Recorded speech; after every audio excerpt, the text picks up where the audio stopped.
السلام علیکم ورحمۃ اللہ تعالی وبرکاتہ۔ الحمد للہ رب العالمین والصلاة والسلام علی سید المرسلین، اما بعد فاعوذ باللہ من الشیطان الرجیم، بسم اللہ الرحمن الرحیم۔ وما كان الله ليطلعكم على الغيب ولكن الله يجتبي من رسله من يشاء آمنت بالله إن الله وملائكته يصلون على النبي يا أيها الذين آمنوا صلوا عليه وسلموا تسليما اللهم صل على سيدنا ومولانا محمد معدن الجود والكرم وآله وبارك وسلم۔ معزز سامعین حضرات، ربیع الاول شریف کا مبارک مہینہ ہمارے بیچ میں جلوہ فرما ہے۔ یہ وہ مبارک مہینہ ہے کہ جس میں اللہ تبارک و تعالی نے اپنے محبوب اور اپنی مخلوق میں سب سے چہیتے حضور سرور دو عالم جناب احمد مجتبی محمد مصطفیٰ صلی اللہ تعالی علیہ وآلہ وسلم کو اس دنیا میں پیدا فرمایا، اور ہر کوئی اپنے جس سے وہ محبت کرتا ہے اس کی پیدائش کی خوشی اسے ہوتی ہے۔ گھر میں جب بچے کی ولادت ہوتی ہے، پیدائش ہوتی ہے، تو گھر والے خوشیاں مناتے رہتے ہیں، شیرینی اور مٹھائیاں بانٹی جاتی ہے، مسکینوں کو دیا جاتا ہے، بچہ پیدا ہو یا بچی پیدا ہو۔ اور اب تو یہ سلسلہ اتنا آگے بڑھ گیا ہے کہ ہر سال پورے سال یوں سمجھ لیجئے کہ گھروں میں،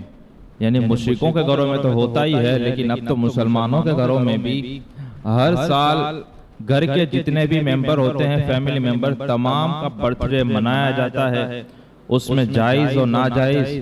اور کئی مرتبہ حرام کام بھی وہ کر لیے جاتے ہیں، لیکن وہ کرتے ہیں، کہتے ہیں کہ ہم اس کی خوشی منا رہے ہیں۔ تو چونکہ اس برتھ ڈے پر یہ آج کا عنوان، یہ ٹاپک نہیں ہے، ورنہ اس سلسلے میں گفتگو کرتا۔ کہنا عرض یہ کرنا چاہتا ہوں کہ ہر کوئی اپنے محبوب اور جس سے وہ محبت کرتا ہے اس کی ولادت کی خوشی مناتا ہے، اور جو پیدا ہونے والی ذات یہ ہو کہ جس کے بارے میں یہ کہا جائے کہ قرآن تو ایمان بتاتا ہے انہیں، اور ایمان یہ کہتا ہے میری جان ہے یہ، اور جس کے بارے میں یہ کہا جائے کہ فرماتے ہیں خود کہ ما لا یؤمن احدکم حتی اکون احب الیہ من والدہ وولدہ والناس اجمعین، کہ تم میں سے ہرگز کوئی تب تک مومن نہیں ہو سکتا، تب تک مومن کامل نہیں ہو سکتا جب تک میں اس کے نزدیک اس کے ماں باپ، اس کی اولاد اور تمام لوگوں سے زیادہ محبوب نہ ہو جاؤ۔ تو جو پیدا ہونے والی ذات وہ ہو تو ظاہر سی بات ہے کہ اس کی خوشی کا اندازہ کون لگا سکتا ہے۔ ہر کوئی اپنے اپنے اعتبار سے خوشیاں مناتا ہے۔ بہرحال اتنی بات ضرور ہے کہ اس میں کوئی کام شریعت کے خلاف نہیں ہونا چاہیے، حرام بھی نہیں ہونا چاہیے۔ اور رہی بات یہ کہ یہ کہاں سے ثابت ہے، بدعت ہے کہ نہیں ہے، کیسی بدعت ہے، تو وہ اس سلسلے میں، چونکہ یہ عنوان ہی آج کا نہیں ہے اس لیے میں اس ٹاپک کو نہیں چھیڑ رہا ہوں۔ آج جو بات کر رہے ہیں وہ یہی ہے، چونکہ اس میں پھر دلیلوں میں ہماری بات نکل جائے گی۔ بات یہ ہے کہ حضور کا چونکہ مہینہ پیدائش کا مہینہ ہے، ویسے تو ہر زمانہ حضور کا ہی ہے، کہ جیسے موسیٰ علیہ السلام کا زمانہ جب کہا جاتا ہے تو اس سے آپ کیا مراد لیتے ہیں کہ موسیٰ علیہ السلام سے لے کر عیسیٰ علیہ السلام کا زمانہ؟ فرماتے ہیں کہ یہ موسیٰ علیہ السلام کا زمانہ رہا، آپ کی شریعت جو آپ پر نازل ہوئی تھی کتاب، اس کا دور دورہ تھا، اس کے مطابق حکم اور فیصلے کیے جاتے تھے، اس کے مطابق فتوے دیے جاتے تھے۔ پھر جب عیسیٰ علیہ السلام تشریف لائے تو وہاں سے لے کر حضور کی آمد تک وہ عیسیٰ علیہ السلام کا پورا وہ سمے رہا، اور وہاں پہ انجیل کے مطابق وہ فیصلے ہونے لگے، اور وہ دین پھر عروج پہ پہنچنے لگا، اور پھر نبی کریم صلی اللہ علیہ وسلم تشریف لائے تو اب قیامت تک زمانہ حضور کا ہی زمانہ ہے۔ اب شریعت کا کوئی فیصلہ ہوگا، کوئی قانون ہوگا، فتویٰ دیا جائے گا، جو بھی بات ہوگی اگر کوئی سچ ہے کہ غلط ہے، حق پر ہے کہ باطل پر ہے، اگر قیامت تک دیکھا جائے گا تو وہ صرف اور صرف نبی کریم صلی اللہ علیہ وسلم کی شریعت اور ان کے سنت کے مطابق دیکھا جائے گا۔ یہاں تک کہ حضرت عمر فاروق اعظم رضی اللہ تعالیٰ عنہ کو اللہ کے رسول نے دیکھا کہ آپ توریت یا انجیل کوئی کتاب لے کر ابھی آپ دیکھنا چاہ رہے تھے، حضور نے فرمایا، بولے عمر میرے پاس وہ کون سی چیز نہیں ہے کہ آج تجھے اس کی ضرورت پڑی، اور کہا کہ سنو اگر میرے زمانے میں موسیٰ بھی ہوتے تو موسیٰ کو بھی میرے اتباع کے بغیر کوئی چارہ نہ ہوتا، تو ان کو منع فرما دیا گیا۔ تو خلاصہ یہ ہے، یہ تو موسیٰ علیہ السلام کے تعلق سے یہ حدیث میں آیا جس کا مفہوم اور خلاصہ میں نے عرض کیا۔ جب آخر زمانے میں قیامت کی بڑی نشانیوں میں سے ہے کہ عیسیٰ علیہ السلام جن کو اللہ نے آسمانوں پر اٹھا لیا، نہ انہیں موت آئی ہے نہ انہیں شہید کیا گیا ہے، وہ ویسے کہ ویسے اٹھا لیے گئے ہیں، وہ واپس تشریف لائیں گے زمین پر، اللہ تعالیٰ نازل فرمائے گا۔ جب یہ آئیں گے تو عیسیٰ علیہ السلام آئیں گے جو پہلے اپنی شریعت لے کر آئے تھے، جن پر کتاب انجیل نازل کی گئی تھی، لیکن جب دوبارہ دنیا میں آئیں گے اور پھر دنیا میں رہیں گے اور تمام کے تمام دنیا والے دجال کو تو قتل کریں گے، یاجوج ماجوج بھی ختم ہو جائیں گے آپ کی دعا سے، پھر دنیا میں صرف ایک ہی مذہب رہے گا، ایک ہی دین رہے گا، دین اسلام، اور دنیا میں ایک ہی قوم رہے گی، قوم مسلم۔ اور اس وقت جو فتوے دیے جائیں گے، عیسیٰ علیہ السلام بھی جس شریعت کی بات کریں گے وہ شریعت محمدی ہوگی، وہ انجیل کے مطابق بات نہیں کریں گے، وہ یہ نہیں کہیں گے کہ میں رسول ہوں تو میری شریعت نہیں۔ ان کا ایک پیریڈ تھا، ان کا ایک وقت تھا، جب حضور آ گئے تب آئی نئی حکومت، سکہ نیا چلے گا، عالم نے رنگ بدلا صبح شب ولادت۔ یہ ہے میرے حضور کی شان۔ تو اس مبارک مہینے میں ہر کوئی اپنے اپنے طرح سے نبی کریم صلی اللہ علیہ وسلم کی شان اور عظمت اور آپ کے بلند بالا مقامات اور آپ کے محبت کے تعلق سے یہ باتیں کرتا رہتا ہے۔ تو سارا زمانہ جب حضور کا ہے تو یہ مسلمانوں کا یوں سمجھئے کہ ہر گھڑی اور ہر وقت یہی آپ کو ملے گا۔ آپ اگر اس میں اگر تعجب ہوتا ہے، جس کو ہم سیدھی سادی بھاشا میں کہتے ہیں کہ میلاد، یعنی ولادت کی خوشی، میلاد منانا، تو بولتے یہ تو نہ کوئی کہتا ہے کہ ناجائز شرک ہے، لیکن اسلام کی جتنی بھی کتابیں آپ جان سکتے ہو، ایشیا کی اور دنیا کی سب سے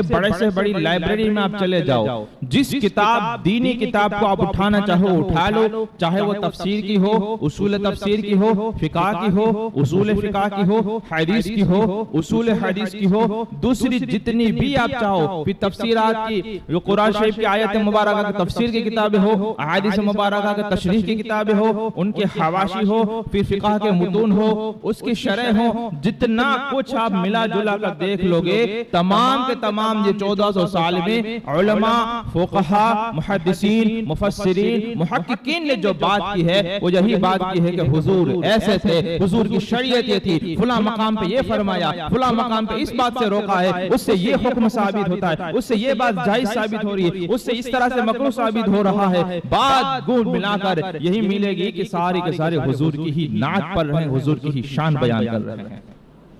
کتابیں جو بھی دینی کتابیں ہیں، آپ کتنی ہی مسلمانوں کی جو بھی بڑے سے بڑی لائبریری میں چلے جاؤ، کسی بڑے سے بڑے عالم کے پاس چلے جاؤ، وہ اگر فقہ کا مسئلہ بیان کر رہا ہے تو وہ حضور کی ہی بات کر رہا ہے، حدیث بیان کر رہا ہے حضور کی بات کر رہا ہے، قرآن کی تفسیر بیان کر رہا ہے حضور کی بات کر رہا ہے، اور اگر قرآن بھی پڑھ رہا ہے تو قرآن نازل کس پر ہوا، اور یہ اللہ کا بھیجا ہوا کلام ہے، اللہ نے یہ وحی فرمائی، یہ بتایا کس نے؟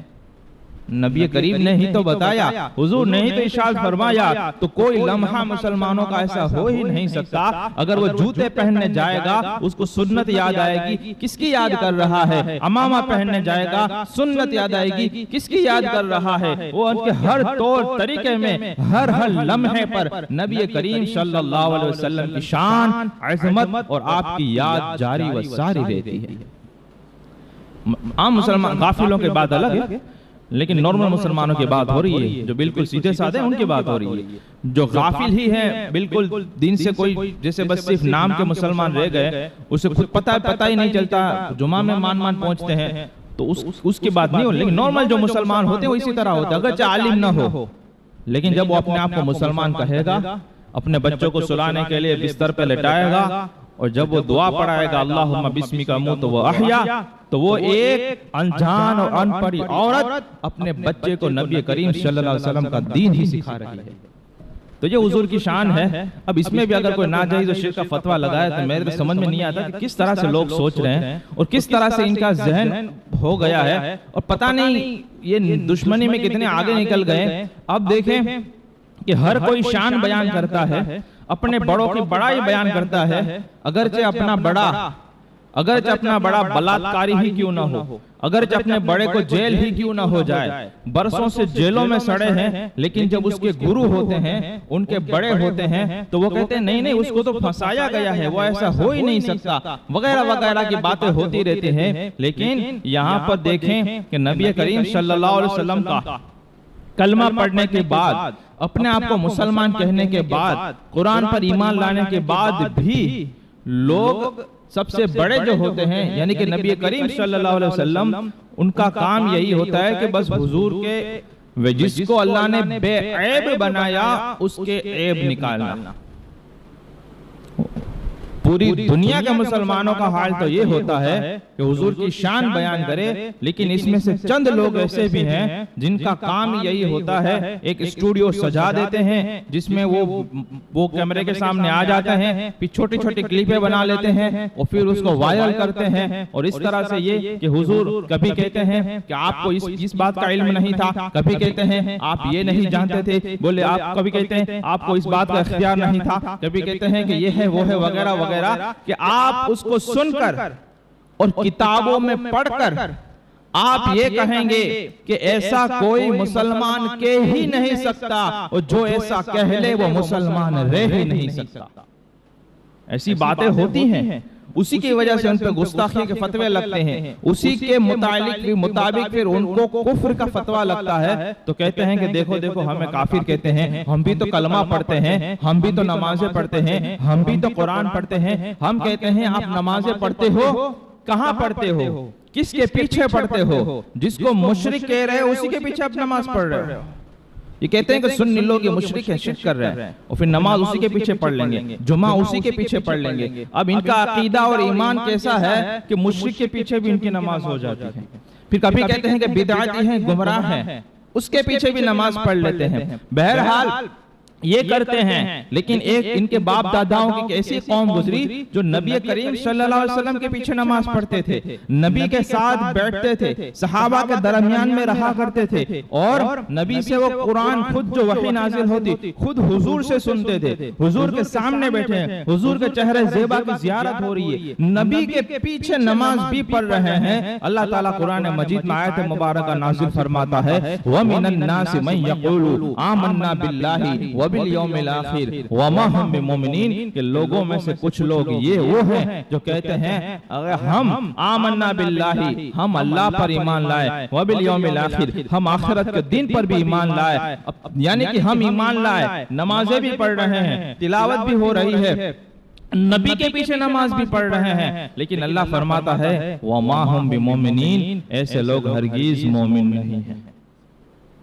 ایمان والے نہیں ہیں۔ سورہ بقرہ دوسرے رکوع کی پہلی آیت، پہلا ہی پارہ، دوسرا رکوع شروع ہوتا ہے وہیں پہلی آیت یہ ہے، اور وہاں سے پورے منافقین کا بیان شروع ہوتا ہے۔ یہ کون تھے؟ یہی داڑھی والے تھے، یہی کپڑے والے تھے، یہی نبی کے پیچھے کھڑے ہیں، نماز میں صحابہ کرام کے ساتھ ہے، بلکہ وہ شروع میں وہ جنگ جہاد وغیرہ میں بھی چلے جایا کرتے تھے، لیکن پھر بھی قرآن یہ اللہ تعالیٰ اللہ نے فتویٰ دیا کہ یہ ایسے لوگ ہرگز مومن نہیں ہیں۔ لہٰذا جب نبی کے زمانے میں یعنی ظاہری زمانے میں ایسا ہو سکتا ہے، تو اب کلمہ پڑھنے کے باوجود اگر کوئی ایسا شخص ہو تو کیوں نہیں ہو سکتا؟ یعنی کلمہ پڑھنے والا بھی ایسا ہو سکتا ہے کہ جو کلمہ تو محمد صلی اللہ علیہ وسلم کا پڑھے، لیکن باتیں یہود و نصارہ کی کرے، بلکہ جو بات یہود و نصارہ اور ہند کے مشرک نہیں کر سکتے، اتنی غلیظ اور پلید باتیں یہ لوگ کرتے ہیں۔ اور یہ کوئی عام بات نہیں ہے، یعنی کہ ابھی نئی بات نہیں ہے۔ اللہ کے رسول صلی اللہ علیہ وسلم نے ایک مرتبہ ارشاد فرمایا، علم غیب کے تعلق سے بات کر لیتے ہیں، فرماتے ہیں اللہ کے رسول نے کہ میرے سامنے میری امت اس کی پیدائش سے پہلے جب وہ مٹی کی شکل میں تھی میرے سامنے پیش کی گئی، میں نے اس میں سے پہچان لیا کہ مجھ پر کون ایمان لانے والا ہے اور کون ایمان نہیں لائے گا۔ کون فرما رہے ہیں؟ نبی کریم فرما رہے ہیں، سب سے فرما رہے ہیں، یعنی جو ابھی پیدا نہیں ہوئے اس کے بارے میں اللہ نے مجھے وہ علم دیا ہے۔ غیب کہتے ہیں کس کو ہیں؟ غیب کہتے ہیں نا، علم غیب، غیب کہتے ہیں کس کو ہیں؟ غیب جو ہے وہ جو ہمارے احساس خمسہ جو ہوتے ہیں، 5 اندریاں، آنکھ، کان، ناک، زبان اور ٹچ، اس کے ذریعے کسی چیز کو محسوس نہ کیا جا سکے اور عقل کے ذریعے بھی اس چیز کو سمجھا نہ جا سکے، اسے کہتے ہیں غیب۔ عام طور پر لوگ کہتے ہیں جو چیز دکھائی نہیں دیتی، لیکن کئی ساری چیزیں دکھائی نہیں دیتی لیکن آپ اسے غیب کہیں گے۔ جیسے آپ کھانا کھا رہے ہیں، تیکھا ہے، میٹھا ہے، پھیکا ہے، دکھائی نہیں دیتا لیکن آپ اس کو محسوس کر رہے ہیں۔ اسی طرح کوئی آدمی ہے دیوار کے پیچھے سے آپ کے بات کر رہا ہے لیکن دکھائی نہیں دیتا لیکن آپ آواز کو پہچان لیتے ہیں، کان کے ذریعے پہچان لیا تو اب یہ غیب نہیں رہا۔ اسی طرح کہیں پہ دھواں اٹھا ہوا آپ نے دیکھا، اب صرف دھواں دیکھ رہے ہو تو اس کے ذریعے سے عقل فیصلہ کرتی ہے کہ کہیں پہ آگ لگی ہوئی ہے تو اس کا جو آگ کا آپ کو پتا چلا یہ غیب نہیں رہا۔ تو یہ جو چیزوں سے جو چیز معلوم نہ ہو سکے، عقل سے بھی آپ لوجک سے بھی نہ بتا سکو، اور اسی طرح آنکھ، کان، ناک کے ذریعے بھی انسان اس کو محسوس نہ کر سکتا ہو، ایسی کوئی بات ہو اسے کہتے ہیں غیب۔ تو ہم کہتے ہیں کہ جو ہو چکا اور جو ہونے والا ہے اللہ تعالیٰ نے اپنے محبوب کو وہ بتایا اور سکھایا ہے تو ان کے بھویں تن جاتے ہیں۔ بولے یہ تو شرک ہے، یہ تو ایسا نہیں ہو سکتا۔ کیوں شرک ہے؟ بولے اللہ کا علم اور رسول اللہ کے علم کو انہوں نے برابر کر دیا۔ اس کی بات تو بعد میں کریں گے کہ یہ کتنی گھٹیا بات کر رہے ہیں۔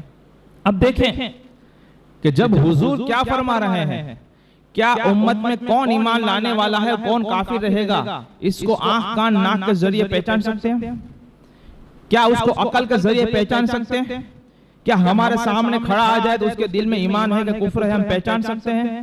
تو یہ باتیں تو غیب کی تھی۔ نبی نے فرمایا کہ اللہ نے مجھے وہ غیب کا علم عطا فرمایا کہ جو ابھی پیدا بھی نہیں ہوئے وہ امت کے لوگ جو ابھی مٹی کی شکل میں تھے وہ میرے سامنے ظاہر کیے گئے، میں نے ان میں سے یہ پہچانا کہ ان میں سے دیکھا کہ کتنے لوگ اور کون کون ایمان لانے والے ہیں اور کون کفر کرنے والے ہیں۔ تو یہ جو اب آج کل جسے یہ جو لوگ ہیں جو انکار کرتے ہیں علم غیب کا، تو ان کے باپ دادا اس زمانے میں موجود تھے اور زمانے کے اعتبار سے نام بدلتے رہتے ہیں۔ انہوں نے کیا کیا؟ اب صحابہ نے تو کوئی وہ تو مانتے ہی تھے، لیکن ان وقت کے زمانے کے جو منافقین تھے انہوں نے، جیسے آج ہم کسی کو کہتے ہیں کہ رسول پاک علم غیب جانتے تھے تو کچھ لوگوں کی یہ بھویں تن جاتی ہیں، وہ کہتے ہیں کہ نہیں یہ تو فلاں فلاں چیز ہے، یہ قرآن سے ثابت۔ ایسے لوگوں کو آپ یقین جانیں، بد مذہب جو ہیں وہ پورے قرآن پر ایمان نہیں رکھتے۔ کچھ بھی بات ہوگی نا، جیسے آپ نے وہ سیریز لگائی تو بولے قرآن میں کہاں لکھا ہے، حدیث میں کہاں لکھا ہے، وہ ہر مرتبہ قرآن و حدیث کی باتیں ضرور کریں گے لیکن پورے قرآن پر ایمان نہیں رکھتے۔ افتؤمنون ببعض الکتاب وتکفرون ببعض، کیا تم قرآن کے کچھ حصوں پر ایمان رکھتے ہو اور کچھ آیتوں کا انکار کر دیتے ہو؟ ان کا حال یہی ہوتا ہے کہ کچھ باتیں جو اپنے کے موافق لگتی ہے وہ لے لیتے ہیں اور جو دوسری آیتیں ہوتی ہیں اسے منہ بدل لیتے ہیں۔ اب دیکھیں کہ جب نبی نے اس طرح سے فرمایا تو کیا ہوا یہ کہ صحابیوں کو تو کوئی ویسے بھی اعتراض نہیں تھا، کیونکہ نبی کہتے ہی ہیں جس کو غیب کی خبریں دے اور جس کو غیب کا علم ہو، مجھے بتاؤ ایمان کیا ہے۔ قرآن شریف آپ کھولیں،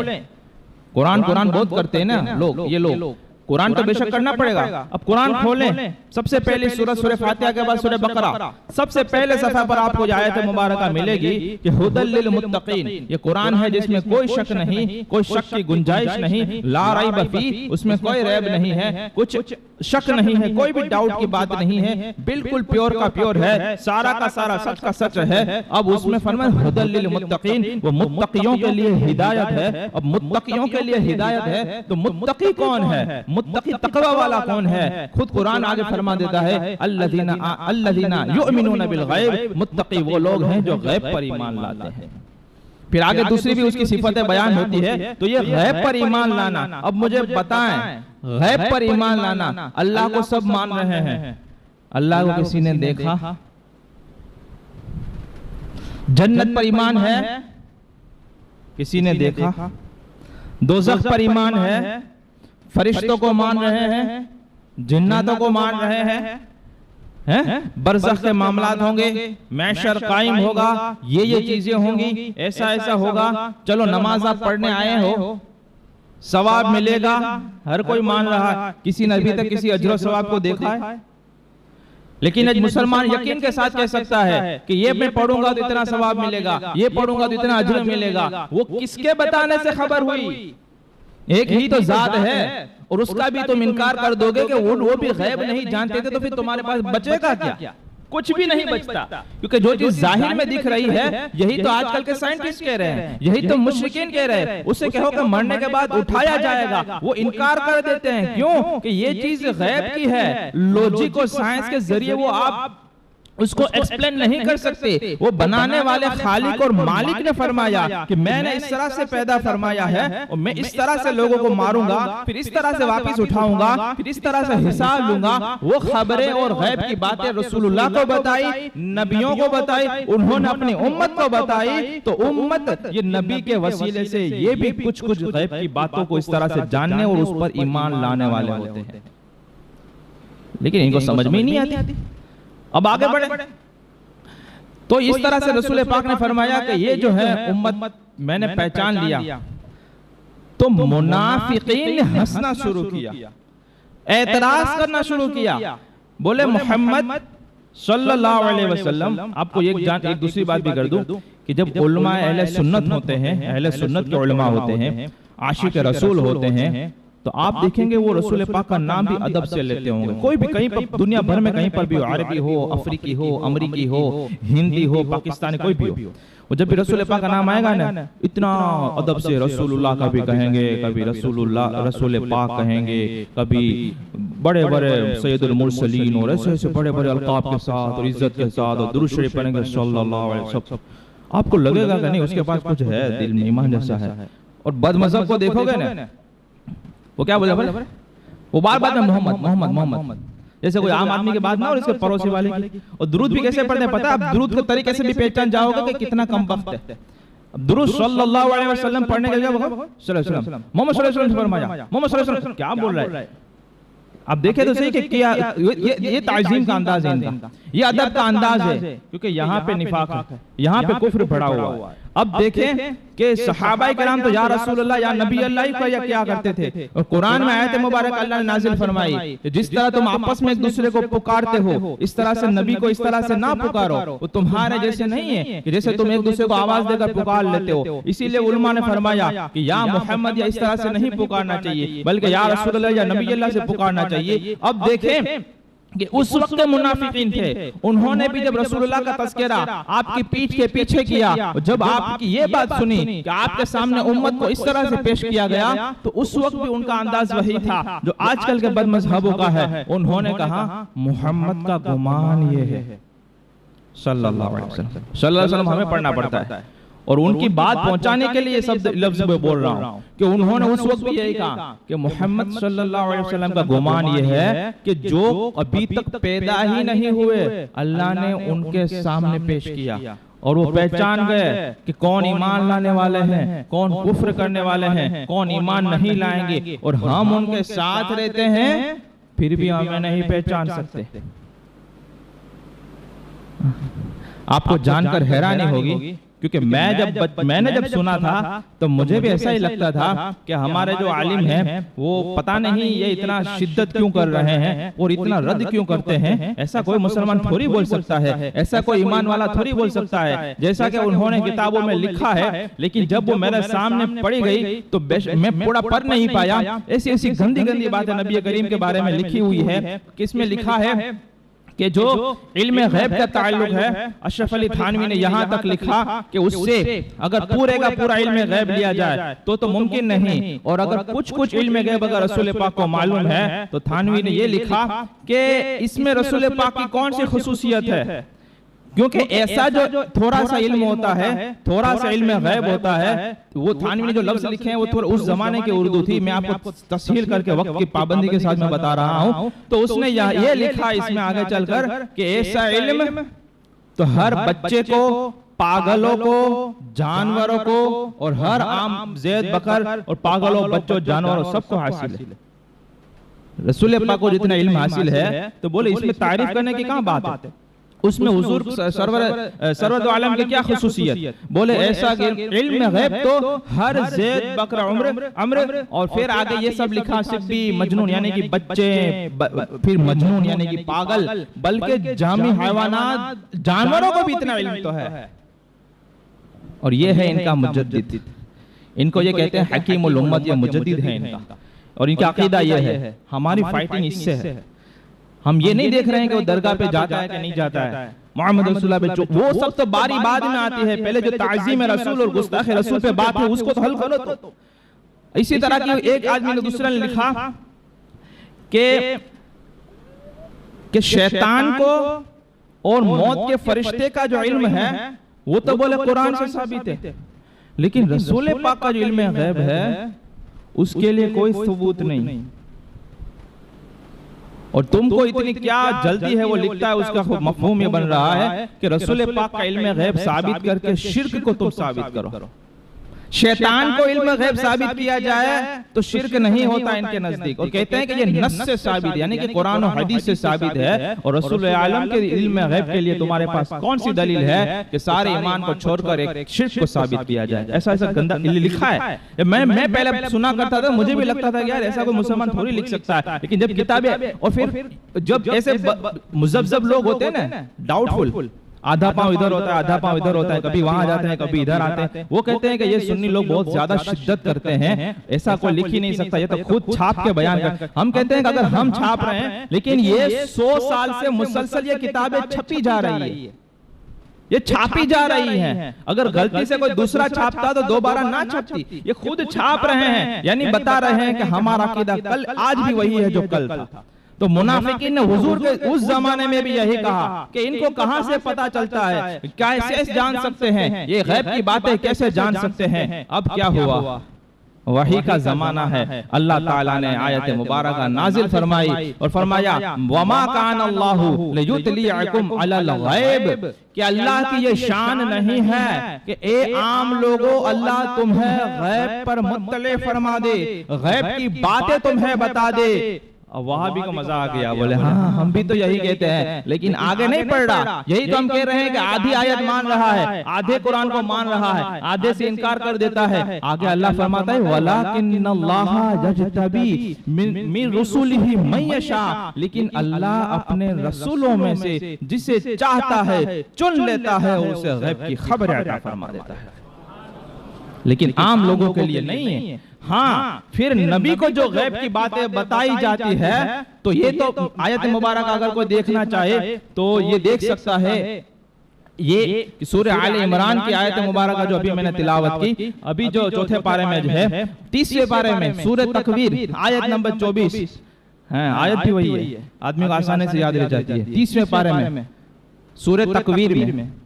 آیت نمبر 24، اس میں اللہ تعالیٰ ارشاد فرماتا ہے وَمَا هُوَ عَلَى الْغَيْبِ بِضَنِينٍ، کہ یہ حضور نبی کی، آپ کے نبی جو ہیں، آپ کے رسول ہیں، اس کی شان یہ ہے کہ غیب بتانے میں، وَمَا هُوَ عَلَى الْغَيْبِ، غیب کے خبریں دینے میں، غیب بتانے میں بِضَنِينٍ، بخیل نہیں ہے۔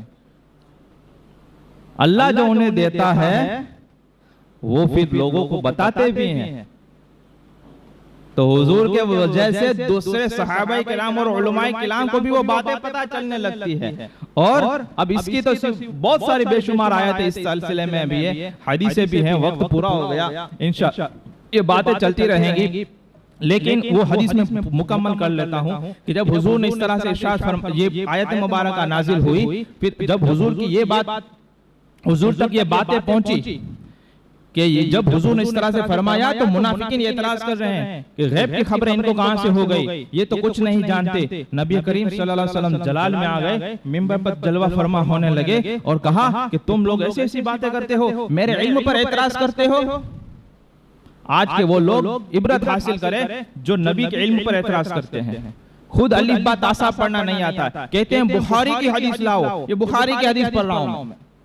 یہ مسلم شریف میں بھی حدیثیں ہیں، ترمذی شریف میں بھی ہیں، مشکات، لیکن وہ تو ان کو دیکھنا ہی نہیں، وہ بولے نہیں بخاری کی ہی مانیں گے، بخاری کی مانیں گے، لیکن وہ صرف بخاری کا نام لینا جانتا ہے، پڑھ پڑھ کے آ جاتا ہے بخار، مگر ان کو بخاری نہیں آتی۔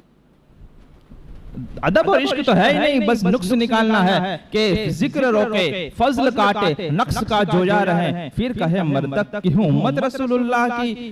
کرے مصطفیٰ کی توہین اہانتیں، کھلے بند اس پر یہ جرأتیں، پھر کہے کیا میں نہیں ہوں امتی، ارے ہاں نہیں ارے ہاں، کرے کیا میں نہیں ہوں محمدی، ارے ہاں نہیں ارے ہاں نہیں۔ تو حضور یہ جلوہ فرما ہو گئے اور کہا کہ تم میں سے جو کوئی جو پوچھنا چاہے وہ مجھ سے پوچھ لے، اور تم جو بھی پوچھو گے میں تمہیں اسی وقت اسی جگہ سے جواب دوں گا۔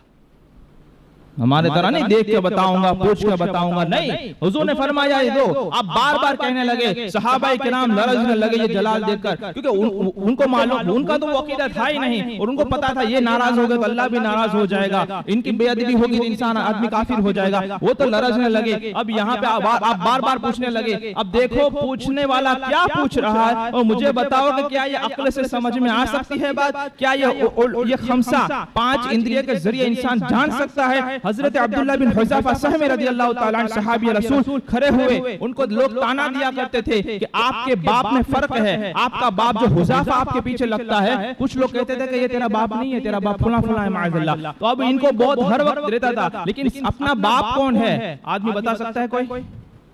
100% کوئی بتا سکتا ہے؟ صرف ایک ماں کی گواہی پہ بات چل رہی ہے، صرف ایک ماں کی گواہی پر ہم سب حلالی ہیں،